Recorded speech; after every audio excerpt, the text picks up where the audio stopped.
Hello friends, ಇವತ್ತಿನ ಸಂಚಿಕೆಯಲ್ಲಿ ಏನಾಯಿತು ಅಂತ ನೋಡ್ಕೊಂಡು ಬರೋಣ ಬನ್ನಿ. ಗಿರಿಜಾ ಹಣ್ಣನ್ನು ತಗೊಳ್ದೆ ಸುಮ್ಮನೆ ನಿಂತಿರ್ತಾರೆ. ಮಲ್ಲಿಕಾರ್ಜುನ ನಾನು ಹೋಗಬೇಕಮ್ಮ, ಹಣ್ಣು ಬೇಡವಾ ಅಂತ ಹೋಗ್ತಾನೆ. ಇವರು ಏನು ಅಂತ ಅಂದ್ಕೊಂಡಿದ್ದಾರೆ, ನನಗಿಂತ ಮಲ್ಲಿಕಾರ್ಜುನ ಇವರಿಗೆ ಹೆಚ್ಚಾಗೋಯ್ತಾ, ಬರ್ತಾರೆ ಪತ್ರಿಕೆ ಕೊಡ್ತಾರೆ ಅಂತ ಕಾಯ್ತಿದ್ನಲ್ವಾ, ನನಗೆ ಬುದ್ಧಿ ಇಲ್ಲ, ಏನು ಮಾಡೋದು, ಎಲ್ಲ ನನ್ನ ಹಣೆ ಬರ. ಅವ್ರು ಮಲ್ಲಿಕಾರ್ಜುನಿಗಾದರೂ ಇನ್ವಿಟೇಷನ್ ಕೊಡಲಿ, ಕೃಷ್ಣಾರ್ಜುನಿಗಾದರೂ ಇನ್ವಿಟೇಷನ್ ಕೊಡಲಿ, ನನಗೇನಾಗಬೇಕಾಗಿದೆ? ನನಗೆ ಅಡುಗೆ ಮನೆಯಲ್ಲಿ ಕೆಲಸ ಇದೆ, ನನ್ನ ಮೇಲೆ ಮಮಕಾರ ಬೇಡ, ಆದರೆ ಎದುರುಗಡೆ ಮನೆ ಅಂತನಾದರೂ ಒಂದು ಇನ್ವಿಟೇಷನ್ ಕೊಡ್ತಾರೆ ಅಂತ ಅಂದ್ಕೊಂಡಿದ್ದೆ, ಹಾಗೂ ಆಗಲಿಲ್ಲ. ಮೀನಾ, ನಾನು ಯಾಕೆ ಅದ್ರ ಬಗ್ಗೆ ತಲೆ ಕೆಡಿಸ್ಕೋಬೇಕು? ನನಗೇನು ಮದುವೆಗೆ ಹೋಗಬೇಕು, ಅಮ್ಮ ಶಾಸ್ತ್ರ ಮಾಡಬೇಕು ಅಂತ ಏನು ಆಸೆ ಇಲ್ಲ ಅಂತ ಬೈಕೋತಾ ಒಳಗಡೆ ಬರ್ತಾರೆ ಗಿರಿಜಾ. ಆಗ ರಕ್ಷಾ ಬಂದು, ಅಮ್ಮ ಈ ಟಾಪನ್ನು ಸ್ವಲ್ಪ ಬಿಡಿಸಿಕೊಡ್ತೀಯಾ, ಇವತ್ತು ಇದನ್ನು ಹಾಕ್ಕೋಬೇಕು, ಟೈಟ್ ಆಗ್ತಿದೆ ಅಂತಾಳೆ. ಏನೇ ನೀನು ನನ್ನ ಏನೇ ಅಂದ್ಕೊಂಡಿದ್ಯಾ? 3 ಹೊತ್ತು ತಟ್ಟೆ ತುಂಬ ಹಾಕ್ಕೊಂಡು ಚೆನ್ನಾಗಿ ತಿಂತೀಯ, ಆಮೇಲೆ ಸೋಫಾ ಮೇಲೆ ಕೂತ್ಕೊಂಡು ಫೋನ್ ಹಿಡ್ಕೊಂಡು ರೀಲ್ಸ್ ಅಂತ ನೋಡೋದು, ಆಮೇಲೆ ನನ್ನ ಟಾಪ್ ಟೈಟ್ ಆಯಿತು ಬಿಚ್ಚಿಕೊಡು ಅಂತ ಬರ್ತೀಯಲ್ಲ, ನನಗೇನು ಮನೇಲಿ ಕೆಲಸ ಇಲ್ವಾ ಅಂದ್ಕೊಂಡಿದ್ಯಾ ಅಂತಾರೆ ಗಿರಿಜಾ. ಅಮ್ಮ ನಾನು ಏನು ಕೇಳಬಾರ್ದು ಕೇಳಿದೆ ಅಂತ ಇಷ್ಟು ಸಿಟ್ಟು ಮಾಡ್ಕೊಂಡಿದ್ಯಾ, ಏನಾಗಿದೆ ನಿನಗೆ ಅಂತಾಳೆ ರಕ್ಷಾ. ಏನಾಗಿದೆ, ನನಗೆ ಗುಂಡು ಕಲ್ ಥರ ಇದ್ದೀನಿ, ಈ ಮನೇಲಿ ನನಗೇನು ಬೇರೆ ಕೆಲಸ ಇಲ್ಲ ಅಂತ ಅಂದ್ಕೊಂಡ್ಬಿಟ್ಟಿದ್ದೀರಾ ಎಲ್ಲರೂ ಅಂತಾರೆ ಗಿರಿಜಾ. ಅತ್ತೆ ಹೋಗಲಿ ಬಿಡಿ, ರಕ್ಷಾ ಡ್ರೆಸ್ನ ಕೊಡು, ನಾನೇ ಹೊಲಿಗೆ ಬಿಡಿಸ್ಕೊಡ್ತೀನಿ ಅಂತಾಳೆ ಮೀನಾ. ಇವಳು ಒಬ್ಬಳು ಎಲ್ಲದಕ್ಕೂ ಮೂಗು ತೂಸ್ಕೊಂಡು ಬಂದುಬಿಡ್ತೀಯ, ಅವಳ ಕೆಲಸ ಅವಳೇ ಮಾಡ್ಕೊಳ್ಳಿ. ಏನೇ ನಿನ್ನ ಬಟ್ಟೆ ಹೊಲಿಗೆ ನಿನಗೆ ಹಾಕೊಳ್ಳೋಕ್ಕೆ ಗೊತ್ತಾಗೋದಿಲ್ವೇನೆ? ಮೀನಾ, ನೀನೇನಾದರೂ ಅವಳಿಗೆ ಸಹಾಯ ಮಾಡೋಕ್ಕೆ ಹೋದರೆ ನಿನಗೆ ತಟ್ಬಿಡ್ತೀನಿ ಅಷ್ಟೇ. ಅಲ್ಲ, ನೀವೆಲ್ಲ ನನ್ನ ಈ ಮನೇಲಿ ಕೆಲಸದವ್ರು ಅಂದ್ಕೊಂಡಿದ್ದೀರಾ ಅಂತೆಲ್ಲ ಗಿರಿಜಾ ಹೇಳುವಾಗ, ಸಾಕಮ್ಮ ಹೊಲಿಗೆ ನಾನೇ ಬಿಚ್ಕೋತೀನಿ ಅಂತ ರಕ್ಷೆ ಹೋಗ್ತಾಳೆ. ಹಂಗೆ ಬಾ ದಾರಿಗೆ ಅಂತಾರೆ ಗಿರಿಜಾ. ನಿಂದೇನು ಅಂತ ಮೀನಾಗೆ ಕೇಳ್ತಾರೆ. ಏನಿಲ್ಲ ಅತ್ತೆ ಅಂತಾಳೆ ಮೀನಾ. ಹೋಗು ಅಂತಾರೆ ಗಿರಿಜಾ. ಮೀನಾ ಹೋಗ್ತಾಳೆ. ಆಗ ನಂದನ್ ಗಿರಿಜಾ ಅಂತ ಕರೀತಾರೆ. ಆಗ ಗಿರಿಜಾ ಬರ್ತಾರೆ. ನನ್ನ ಬಿಳಿ ಶರ್ಟು ಇಸ್ತ್ರಿ ಮಾಡಿ ಇಲ್ಲಿಟ್ಟಿರಬೇಕು ಅಂತ ಹೇಳಿದ್ನಲ್ಲ, ಕಾಣ್ತಿಲ್ವಲ್ಲ ಅಂತಾರೆ ನಂದನ್. ಅಲ್ಲ ರೀ, ನೀವು ನನ್ನ ಮದುವೆ ಆಗಿರೋದು ಯಾವುದಕ್ಕೆ? ನಿಮ್ಮ ಶರ್ಟನ್ನು ಇಸ್ತ್ರಿ ಮಾಡಿ ಎತ್ತಿಡೋದಕ್ಕೆ? ಚಿಕ್ಕ ಚಿಕ್ಕ ಮಕ್ಕಳು ಅವ್ರ ಬಟ್ಟೆನ ನೋಡ್ಕೊತಿರ್ತಾರೆ, ಅಂಥದ್ರಲ್ಲಿ ನೀವು ಇಷ್ಟು ದೊಡ್ಡವರಾಗಿದ್ದೀರಾ, ನಿಮ್ಮ ಬಟ್ಟೆ ನೀವು ಇಟ್ಕೊಳ್ಳೋಕ್ಕಾಗಲ್ವಾ? ಇಷ್ಟಕ್ಕೂ ನಾನು ಏನು ಅಂದ್ಕೊಂಡಿದ್ದೀರಾ?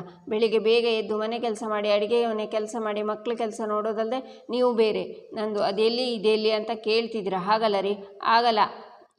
ಇನ್ಮೇಲೆ ನಿಮ್ಮ ಬಟ್ಟೆನ ನೀವೇ ಎತ್ತಿಟ್ಕೊಳ್ಬೇಕು, ನೀವೇ ಇಸ್ತ್ರಿ ಮಾಡ್ಕೋಬೇಕು ಅಷ್ಟೇ ಅಂತಾಳೆ ಗಿರಿಜಾ. ಆಯ್ತು ಗಿರಿಜಾ, ಅದಕ್ಕೆ ಯಾಕೆ ಇಷ್ಟೊಂದು ಸಿಟ್ಟು ಮಾಡ್ಕೋತಿದ್ಯಾ ಅಂತಾರೆ ನಂದನ್. ಆಗ ಅವ್ರ ಶರ್ಟನ್ನು ತಂದುಕೊಟ್ಟು, ಇದೇನಿದು ನಿಮ್ಮ ಶರ್ಟ್ ತಾನೆ? ಮಾತಿಗೂ ಗಿರಿಜಾ ಅದೆಲ್ಲಿ, ಗಿರಿಜಾ ಇದೆಲ್ಲಿ ಅಂತ ಕೇಳೋದೇ ಆಗೋಯ್ತು. ಇದೇ ಕೊನೆ, ಇನ್ನೊಂದು ಸಲ ನಿಮ್ಮ ಶರ್ಟ್ನ ನೀವೇ ಹುಡ್ಕೋಬೇಕು, ಮಾತಿಗೂ ನನ್ನ ಕರೆಯೋಂಗಿಲ್ಲ. ಸರಿ ಹೊತ್ತಾಯಿತು, ಮಾಧವನ ಹುಡುಗಿ ನೋಡೋಕ್ಕೆ ಹೋಗಬೇಕು, ರೆಡಿಯಾಗಿ ತಗೊಳ್ಳಿ ನಿಮ್ಮ ಬಿಳಿ ಶರ್ಟ್. ತಾಂಬೂಲ ಇದೆಯೋ ಇಲ್ವೋ ಅಂತ ನೋಡ್ಕೋಬೇಕು, ಎಲ್ಲ ನಾನೇ ನೋಡ್ಕೋಬೇಕು ಅಂತ ಗಿರಿಜಾ ಹೋಗ್ತಾರೆ. ಆಗ ಶಾಕ್ನಿಂದ ನಂದನ್ ನೋಡ್ತಾರೆ. ಈಚೆ ವಲ್ಲಭ ಬಂದು, ಬಿಗ್ ಬ್ರೋ ರೆಡಿನಾ ಅಂತಾನೆ. ಆಲ್ಮೋಸ್ಟ್ ರೆಡಿ ಚಿಕ್ಕು, 2 ಮಿನಿಟ್ಸ್ ಅಂತಾನೆ ಮಾಧವಣ್ಣ ನೀನು ಯಾಕೆ ಈ ಬಟ್ಟೆ ಹಾಕ್ಕೊಂಡಿದ್ದೀಯ ಅಂತಾನೆ ವಲ್ಲಭ. ಶರ್ಟ್ ಚೆನ್ನಾಗಿಲ್ವಾ, ಬೇರೆ ಹಾಕ್ಕೊಳ್ಳ ಅಂತಾನೆ ಮಾಧವ. ಶರ್ಟ್ ಅಲ್ಲ, ನಿನಗೆ ಟೆಪ್ಪೆ ಸರಿ ಇಲ್ಲ, ನಾನು ನಿನ್ನ ರೆಡಿ ಮಾಡ್ತೀನಿ ಅಂತಾನೆ ವಲ್ಲಭ. ಮನೆಯವರೆಲ್ಲ ರೆಡಿಯಾಗಿ ನಿಂತಿರ್ತಾರೆ. ಆಗ ಮಾಧವನ ವಲ್ಲಭ ರೆಡಿ ಮಾಡಿಕೊಂಡು ಹೊರಗಡೆ ಕರ್ಕೊಂಡು ಬಂದು, ಅಪ್ಪ ಅಮ್ಮ ಹೇಗೆ ಅಂತಾನೆ. ವಾವ್ ಬಾವ, ಸೂಪರಾಗಿ ಕಾಣಿಸ್ತಿದ್ದೀರಾ ಅಂತಾಳೆ ಮೀನಾ. ಏನೋ ಈ ಬಟ್ಟೆ ಹಾಕ್ಕೊಂಡಿದ್ಯಾ, ನೀನು ಯಾವತ್ತೂ ಈ ಥರ ಬಟ್ಟೆ ಹಾಕ್ಕೊಳ್ಳೋಲ್ಲ, ಯಾರೋ ನಿನ್ನ ರೆಡಿ ಮಾಡಿದ್ದು ಅಂತಾರೆ ನಂದನ್. ನಾನೇ ಅಪ್ಪ ರೆಡಿ ಮಾಡಿದ್ದು, ಹೇಗಿದೆ ಟ್ರೆಂಡಿಂಗ್ ಕ್ಲೋತ್ಸು, ಟ್ರೆಂಡಿಂಗ್ ಸ್ಟೈಲ್ ಎಲ್ಲ ನಂದೇ ಚಾಯ್ಸ್ ಅಂತಾನೆ ವಲ್ಲಭ. ಕತ್ತೆ ಬಡವ, ನಿನ್ನ ವೇಷನೆಲ್ಲ ಮಾಧವನಿಗೆ ಹಾಕೋಕ್ಕೆ ಬರಬೇಡ. ಮಾಧವ ನಿನಗೆ ಬುದ್ಧಿ ಬೇಡವಾ? ಹೋಗು, ಮಾಮೂಲಿ ಥರ ಬಟ್ಟೆ ಹಾಕ್ಕೊಂಡು ಬಾ ಅಂತಾರೆ ನಂದನ್. ಮಾಧವ ಹೋಗಿ ನಾರ್ಮಲ್ ಶರ್ಟ್ ಪ್ಯಾಂಟ್ನ ಹಾಕ್ಕೊಂಡು ಬರ್ತಾರೆ. ಎಲ್ಲರೂ ಖುಷಿಯಿಂದ ನೋಡ್ತಾರೆ. ನೋಡು ಎಷ್ಟು ಚೆನ್ನಾಗಿ ಕಾಣ್ತಿದ್ದಾನೆ, ಇನ್ನೊಂದು ಸಲ ಆ ವಿಷಯ ಮಾಡಿದರೆ ನೋಡು ಮಾಧವ, ನೀನು ನೋಡು ಹುಡುಗಿ ನಿನ್ನ ಮನಸ್ಸನ್ನು ಇಷ್ಟಪಡಬೇಕೆ ಹೊರತು ನೀನು ಹಾಕೋ ಬಟ್ಟೆ ಅಂದ ಚಂದ ಇದರಿಂದಲ್ಲ, ಮನಸ್ಸಿಗೆ ಇಷ್ಟ ಆದರೆ ನೀನು ಹೇಗಿದ್ರೂ ಚೆನ್ನಾಗಿ ಕಾಣ್ತೀಯ, ಅವಳಿಗೆ ಪ್ರೀತಿ ಅಷ್ಟು ಶಕ್ತಿ ಇದೆ ಅಂತಾರೆ ನಂದನ್.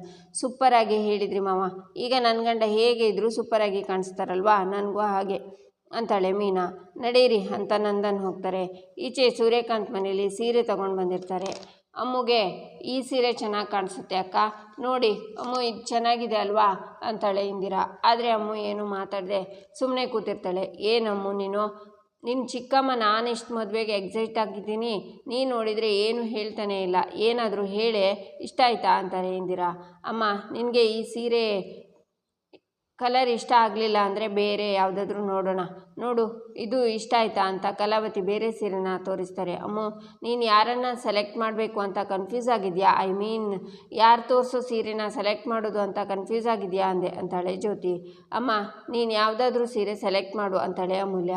ಅದು ಹೇಗಾಗುತ್ತೆ ಅಮ್ಮ? ನೀನು ಸೆಲೆಕ್ಟ್ ಮಾಡಿರೋ ಸೀರೆನೇ ತಗೋಬೇಕು. ಒಂದು ಕೆಲಸ ಮಾಡು, ನಮ್ಮ ಅಳಿಯಂದ್ರಿಗೆ ಮೆಸೇಜ್ ಮಾಡಿ ಯಾವ ಸೀರೆ ತಗೊಳ್ಳೋಣ ಅಂತ ಕೇಳು ಅಂತಾರೆ ಇಂದಿರಾ. ಭಾವಂಗೆ ವಿಡಿಯೋ ಕಾಲ್ ಮಾಡು, ಅವ್ರು ಯಾವ್ದು ಸೆಲೆಕ್ಟ್ ಮಾಡ್ತಾರೆ ನೋಡಿ ತಗೊಳ್ಳೋಣ, ಆಗ ಅವ್ರ ಟೇಸ್ಟ್ ಏನು ಅಂತ ಗೊತ್ತಾಗುತ್ತೆ ಅಂತಾಳೆ ಜ್ಯೋತಿ. ಅಯ್ಯೋ ಅದೆಲ್ಲ ಏನು ಬೇಡ ಅಂತಾಳೆ ಅಮೂಲ್ಯ.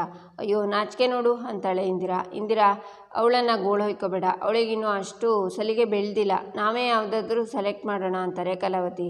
ಸಲಿಗೆ ಬೆಳೆದಿಲ್ಲ ಅಂದರೆ ಬೆಳೆಸ್ಕೋಬೇಕಪ್ಪ, ನಾಳೆ ಇವಳು ಗಂಡನಾಗೋನಲ್ವಾ, ಅಮೇರಿಕಕ್ಕೆ ಹೋದ್ಮೇಲೆ ಇವರಿಬ್ಬರು ಮಾತಾಡ್ದೇನು ಸುಮ್ಮನೆ ಇರ್ತಾರಾ? ಇಲ್ಲ ತಾನೇ, ಆಗ ಮಾತಾಡ್ತಾರೆ ತಾನೇ, ಆವಾಗ ಮಾತಾಡೋದನ್ನ ಇವಾಗಲೇ ಮಾತಾಡಲಿ, ನಾವು ಕೇಳಿಸ್ಕೋತೀವಪ್ಪ. ಅಮ್ಮು ವಿಡಿಯೋ ಕಾಲ್ ಮಾಡೆ ಅಂತಾರೆ ಇಂದಿರಾ. ಬೇಡ ಚಿಕ್ಕಮ್ಮ, ನನಗೆ ಈ ಸೀರೆನೇ ಓಕೆ ಅಂತಾಳೆ ಅಮೂಲ್ಯ. ಈಚೆ ನಂದನ್ ಮನೆಯವರೆಲ್ಲ ಹುಡುಗಿ ಮನೆಗೆ ಬರ್ತಾರೆ. ಒಬ್ರಿಗೊಬ್ರು ಎಲ್ಲರನ್ನ ಪರಿಚಯ ಮಾಡಿಸ್ಕೊಡ್ತಾರೆ. ಆದರೆ ಮೀನನ್ನು ಮಾತ್ರ ಸೊಸೆ ಅಂತ ನಂದನ್ ಪರಿಚಯ ಮಾಡಿಸಲ್ಲ. ಮೀನ ಬೇಜಾರಾಗ್ತಾಳೆ. ಅಂದಹಾಗೆ ನಿಮ್ಮ ಮಗಳನ್ನ ಕರೀರಿ, ಹುಡುಗನ ನೋಡಲಿ ಅಂತಾರೆ ನಂದನ್. ಆಗ ಅಮ್ಮ ಹುಡುಗಿನ ಕರ್ಕೊಂಡು ಬರ್ತಾರೆ. ಮಾಧವ ಅವಳನ್ನೇ ನೋಡ್ತಾನೆ. ಮಾಧವ ಹುಡುಗಿ ನೋಡಿದ್ದೇನೋ, ಮುದ್ದಾಗಿದ್ದಾಳೆ, ಒಪ್ಗೆನಾ ಅಂತಾರೆ ಗಿರಿಜಾ. ಮಾಧವ ಹುಡುಗಿ ಒಪ್ಗೆನಾ ನಿನಗೆ ಅಂತಾರೆ ನಂದನ್. ನಿಮಗೆಲ್ಲ ಒಪ್ಪಿಗೆ ಆದರೆ ನನಗೂ ಒಪ್ಪಿಗೆ ಅಂತಾನೆ ಮಾಧವ. ಈಗಿನ ಕಾಲದಲ್ಲಿ ತಂದೆ ತಾಯಿ ಒಪ್ಪಿದ ಹುಡುಗಿ ನನಗೆ ಓಕೆ ಅನ್ನೋ ಮಕ್ಕಳು ಎಲ್ಲಿ ಸಿಗ್ತಾರೆ ಸರ್ ಅಂತಾರೆ ಹುಡುಗಿ ಅಪ್ಪ. ಹುಡುಗಿ ಹತ್ರ ಅಭಿಪ್ರಾಯ ಕೇಳಿ ಅಂತಾರೆ ನಂದನ್. ಅವಳ ಅಭಿಪ್ರಾಯ ಕೇಳಿ ನೀನು ಹುಡುಗಿನ ನೋಡಿದರೆ ನಿಮಗೆ ಗೊತ್ತಾಗುತ್ತಲ್ವಾ ಅಂತಾರೆ ಹುಡುಗಿ ಅಮ್ಮ. ಹುಡುಗಿ ಸಪ್ರೇಟಾಗಿ ಮಾತಾಡ್ತೀರಾ ಅಂದರೆ ಮಾತಾಡ್ಕೊಳ್ಳಿ ಅಂತಾಳೆ ಮೀನಾ. ಹೌದು ಪುಟ್ಟಿ, ನಿನಗೆ ಹುಡುಗನ ಜೊತೆ ಮಾತಾಡಬೇಕಾ ಅಂತಾರೆ ಹುಡುಗಿ ಅಮ್ಮ. ಅದೆಲ್ಲ ಏನು ಬೇಡ, ನಮಗೆ ನಿಮ್ಮ ಹುಡುಗಿ ಓಕೆ ಅಂತಾರೆ ನಂದನ್. ನಮಗೂ ನಿಮ್ಮ ಹುಡುಗ, ನಿಮ್ಮ ಕುಟುಂಬ ಎಲ್ಲ ಇಷ್ಟ ಆಯಿತು ಅಂತಾರೆ ಹುಡುಗಿ ಅಪ್ಪ. ಮಗಳೇ, ಕೊನೆಗೂ ನೀನು ಇಷ್ಟಪಟ್ಟಿರೋ ಥರ ಕೂಡು ಕುಟುಂಬನೇ ಸಿಗ್ತಿದೆ, ಖುಷಿನಾ? ಹೌದು, ಆ ಹುಡುಗಿ ಯಾರು ಅಂತ ಗೊತ್ತಾಗಲಿಲ್ಲ ಅಂತಾರೆ. ಏನಾಗಬೇಕು ಅವರು ನಿಮಗೆ ಅಂತಾರೆ ಹುಡುಗಿ ಅಮ್ಮ. ಈಚೆ ಅಮೂಲ್ಯ ಬೇಜಾರಲ್ಲಿ ಕೂತಿರುವಾಗ ಅಜ್ಜಿ ಬಂದು, ಅಮ್ಮು ಯಾಕೋ ನಿನ್ನ ಮುಖ ಒಂಥರ ಆಗಿದೆಯಲ್ಲ, 2 ದಿನದಲ್ಲಿ ಮದುವೆ ಮಾಡಿಕೊಂಡು ನಮ್ಮನ್ನೆಲ್ಲ ಬಿಟ್ಟು ಹೋಗ್ತೀಯಾ ಅಂತ ಬೇಜಾರಾ? ಆಗಲೇ ನಿಮ್ಮ ಚಿಕ್ಕಮ್ಮ ರಾಜೀವಂಗೆ ಫೋನ್ ಮಾಡು ಅಂತ ಹೇಳಿದರು, ಯಾಕೆ ಮಾಡಲಿಲ್ಲ ಅಂತಾರೆ. ಹೋಗಜ್ಜಿ ನೀನು, ಅವರ ಹಾಗೆ ಮಾತಾಡಬೇಡ, ನನಗೆ ಮೊದಲೇ ಮನಸ್ಸು ಸರಿ ಇಲ್ಲ ಅಂತಾಳೆ ಅಮೂಲ್ಯ. ಪುಟ್ಟಿ, ನಾನೇನೋ ಒಂದು ಕೇಳ್ತೀನಿ, ನಿಜ ಹೇಳ್ತೀಯಾ ಅಂತಾರೆ ಅಜ್ಜಿ. ಏನಜ್ಜಿ ಅಂತಾಳೆ ಅಮೂಲ್ಯ. ನಾನು ಗಮನಿಸ್ತಾನೆ ಇದ್ದೀನಿ, ಈ ಮದುವೆ ನಿಶ್ಚಯ ಆದಾಗಿಂದ ಬೇಜಾರಲ್ಲೇ ಇದೆಯಾ? ಯಾಕೆ ಅಂತ ಕೇಳಿದರೆ ನಾನಿನ್ನೂ ಓದಬೇಕು ಅಂತೀಯ. ನಿಜ ಹೇಳಮ್ಮ, ನೀನು ಯಾರನ್ನಾದರೂ ಪ್ರೀತಿಸ್ತಿದ್ಯಲ್ವಾ? ಅದಕ್ಕೆ ಈ ಮದುವೆ ಬೇಡ ಅಂತಿದ್ಯಾ ತಾನೇ ಅಂತಾರೆ ಅಜ್ಜಿ ಅಂತಾಳೆ ಅಮೂಲ್ಯ. ನನಗೆ ಹೇಗೆ ಗೊತ್ತಾಯಿತು ಅಂತನಾ? ನಾನು ನಿನ್ನ ವಯಸ್ಸು ದಾಟ್ಕೊಂಡೇ ಬಂದಿದ್ದೀನಿ ಕಣೆ, ನಿನ್ನ ಒದ್ದಾಟ ನನಗೆ ಗೊತ್ತಾಗುತ್ತೆ. ಹಾಗಂತ ನಿನ್ನ ಪ್ರೀತಿ ಬಗ್ಗೆ ಮನೇಲಿ ಯಾರ ಹತ್ರನಾದರೂ ಹೇಳಿದರೆ ನಿನ್ನ ಸಿಗ್ದಾಕ್ಬಿಡ್ತಾರೆ. ಅದಕ್ಕೆ ನೀನು ಬೇರೆ ಯಾರನ್ನು ನಂಬೋಕೆ ಹೋಗಬೇಡ, ನಾನಿದ್ದೀನಿ ನಿನ್ನ ಜೊತೆ. ಆ ಹುಡುಗ ಯಾರು ಅಂತ ಹೇಳು, ನಾನು ನಿಮ್ಮಿಬ್ಬರನ್ನ ಹೇಗಾದರೂ ಮಾಡಿ ಒಂದು ಮಾಡ್ತೀನಿ. ಹೇಳಮ್ಮ, ಯಾರವನು? ನೀನು ಹೇಳಲ್ಲ ಅಂದರೆ ಅವನು ಯಾರು ಅಂತ ನನಗೆ ಗೊತ್ತಾಗಲ್ವಾ ಅಂತಾರೆ ಅಜ್ಜಿ ಏನು ಹೇಳ್ತಿದ್ಯಾ ಅಂತಾಳೆ ಅಮೂಲ್ಯ. ಅವನು ಯಾರು ಅಂತ ನನಗೆ ಗೊತ್ತು. ಕಳೆ, ನೀನು ಲವ್ ಮಾಡ್ತಾ ಇರೋದು ನಮ್ಮ ಗಿರಿಜನ ಮಗ ವಲ್ಲಭನ್ ತಾನೆ ಅಂತಾರೆ ಅಜ್ಜಿ.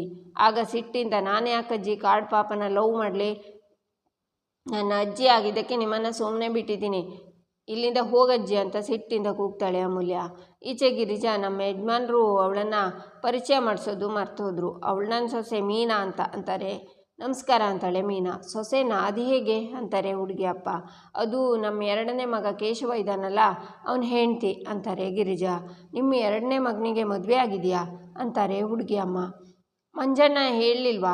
ಮದುವೆಯಾಗಿ ಜಾಸ್ತಿ ಟೈಮ್ ಆಗಲಿಲ್ಲ, ಈಗ 1 ತಿಂಗಳಾಯ್ತಷ್ಟೇ ಅಂತಾರೆ ಗಿರಿಜಾ. ಈಶ್ವರ್ ಅವರೇ, ಮುಂದಿನ ಮಾತುಕತೆನ ಯಾವಾಗ ಇಟ್ಕೊಳ್ಳೋಣ? ಒಂದಿನ ನಿಶ್ಚಿತಾರ್ಥಕ್ಕೆ ಅಂತ ಇಟ್ಕೊಳ್ಬೋದಲ್ವಾ? ಅದಕ್ಕಿಂತ ಮುಂಚೆ ಮನೆ ನೋಡೋಕ್ಕೆ ಯಾವಾಗ ಬೇಕಿದ್ರೂ ಬರ್ಬೋದು ಅಂತಾರೆ ನಂದನ್. ಹಾಂ, ಅದೆಲ್ಲ ಮಾಡೋಣ. ಆದರೆ ನಾನೊಂದು ಕೇಳಲ್ಲ ನಂದಕುಮಾರ್ ಅವರೇ ಅಂತಾರೆ ಈಶ್ವರ್. ಕೇಳಿ ಅಂತಾರೆ ನಂದನ್. 1ನೇ ಮಗ ಮದುವೆ ಆಗದೆ 2ನೇ ಮಗನಿಗೆ ಮದುವೆ ಆಗಿದೆ, ಯಾಕೆ ಅಂತ ಕೇಳ್ಬೋದಾ ನಂದಕುಮಾರ್ ಅವರೇ ಅಂತಾರೆ ಈಶ್ವರ್. ಈಚೆ ಅಮೂಲ್ಯನ ಹತ್ರ ಸಿದ್ದು, ನಾವಿಬ್ಬರು ಓಡಿ ಹೋಗಿ ಮದುವೆ ಆಗೋಣ ಅಂತ ಹೇಳ್ತಿರ್ತಾನೆ. ಆಗ ವಲ್ಲಭ ಬಂದು ಹಲೋ ಬ್ರದರ್ ಅಂತ ಕರೀತಾನೆ. ಶಾಕ್ನಿಂದ ಸಿದ್ದು ನೋಡ್ತಾನೆ. ಇಲ್ಲಿಗೆ ಈ ಸಂಚಿಕೆ ಮುಕ್ತಾಯವಾಗುತ್ತೆ. ಮುಂದಿನ ಸಂಚಿಕೆಗಾಗಿ ನಮ್ಮ ಚಾನಲನ್ನು ನೋಡಿ, ಸಬ್ಸ್ಕ್ರೈಬ್ ಮಾಡಿ, ಲೈಕ್ ಮಾಡಿ, ಶೇರ್ ಮಾಡೋದನ್ನು ಮರಿಬೇಡಿ.